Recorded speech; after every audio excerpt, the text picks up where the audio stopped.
कई हमने देखे देवी देवता भी लोगों को आते हैं। मैं बहुत ही स्पष्ट रूप से कह दूं, अभी तक हमने कहीं यहाँ ये नहीं पढ़ा है कि किसी व्यक्ति को देवी देवता आए। इतने बड़े बड़े भक्त हुए हैं, इतने बड़े भक्त हुए हैं। आप सतयुग की तो छोड़ दीजिए, सतयुग में तो हुए ही है, सब जानते हैं। कलयुग में भी ऐसे ऐसे भक्त हुए हैं, लेकिन आज तक हमने ये नहीं देखा कि उनके अंदर वो देवता आए हो, प्रत्यक्ष प्रकट होकर के दर्शन दिए हों, लेकिन कभी किसी के अंदर नहीं आए। हाँ, अरे हमारे हाड़ मास का शरीर है, अनेक इतने विकार भरे हुए हैं, इसमें लोगों से ईर्ष्या, क्रोध, काम, लोभ भरा पड़ा है। बताइए इसके अंदर भगवान आएंगे? नहीं आ सकते।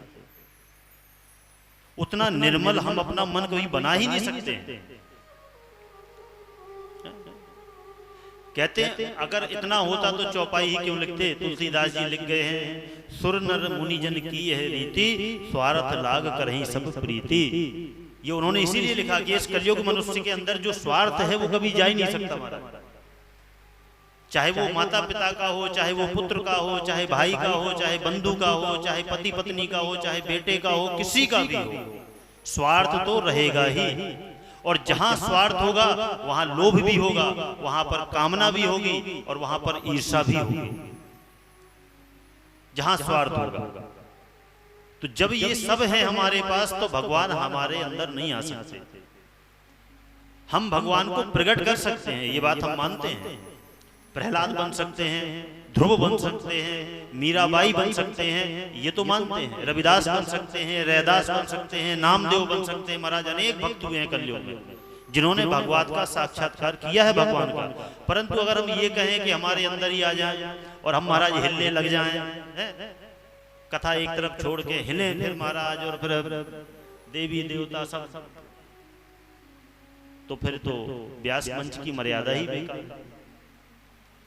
हाँ, तो ऐसा नहीं, ये सब हमारे यहाँ कहावत है, चमत्कार को नमस्कार है, बोलो राधे राधे। तो उन सब के नहीं, इसलिए विचार करना चाहिए, बहुत ही विचार करके। हमारे शास्त्रों में बताया गया है कहीं पर भी आप जाएं बहुत विचार करके जाया करें। हर जगह जाना भी नहीं चाहिए, कहीं भी आप जाते हैं विचार करके वहां जाइए। वहां से हमें कुछ शिक्षा मिल रही है या हमें कोई ऐसी बात हो रही है जिससे कि हम अपने धर्म पंथ से भटक रहे हैं। अगर ऐसा कोई स्थान है जहां से हम अपने कर्तव्य से विमुख होने जा रहे हों, तत्क्षण त्याग करके अपने स्थान को निकल जाना चाहिए।